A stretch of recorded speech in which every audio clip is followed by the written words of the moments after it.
আসসালামু আলাইকুম। সুমি রান্নাঘর থেকে আরও একটি নতুন রেসিপি আপনাদের মাঝে শেয়ার করব। আজকে আপনাদের দেখাবো শীতের সময় কিভাবে বাড়িতে বসে গাজরের হালুয়া বানাতে পারেন। তাই আর দেরি না করে মূল ভিডিওতে চলে যায়। গাজরের হালুয়া বানানোর জন্য আমি 6টা গাজর নিয়েছি। কাটারটা দিয়ে আমি সবগুলো গাজর কুচি করে নেব। সবগুলো গাজর আমার কাটা হয়ে গেছে। আপনাদের দেখা দিয়ে কিভাবে কাটা লাগবে, এরকম মোটা হলেই চলবে। আমি 3 পোয়া দুধ দেব।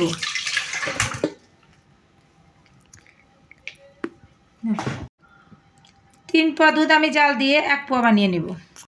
3 পোয়া দুধ জাল দিয়ে আমি 1 পোয়া বানিয়ে নিয়েছি। এখন নামিয়ে রাখবো। আমি একটা কড়াই দিয়েছি, কড়াইটা এখন গরম করে নিব। 2 চামচ ঘি দেব।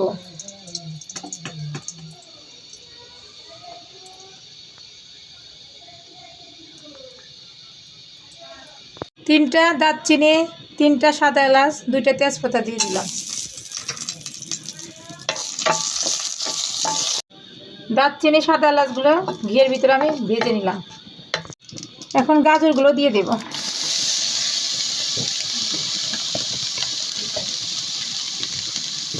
এখন ভেজে নেব। ভাজা হয়ে গিয়েছে, এখন আমি দুধ দিয়ে দেব। আমি ঢেকে দিয়ে সিদ্ধ করে নেব 5 মিনিট। 1 কাপ চিনি দিয়ে দেব।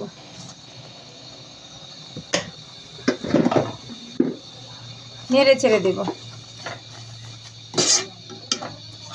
দুধ আর চিনির শিরাটা আমি শুকিয়ে নেব। দুধ আর চিনির শিরা শুকিয়ে গেছে। 10 টাকা দামের 1 প্যাকেট গুঁড়া দুধ দিয়ে দেব।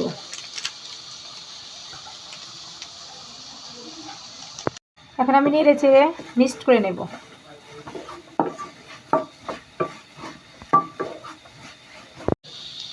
নেড়ে চেড়ে ভেজে নেব। দেখেন ভাজাটা পড়ায় আমার হয়ে গেছে। আমার গাজরের হালুয়া, দেখেন কেমন হয়েছে। এখন চুলা থেকে নামিয়ে নেব। এখন আমি বাদামের দানাগুলো দিয়ে দেব।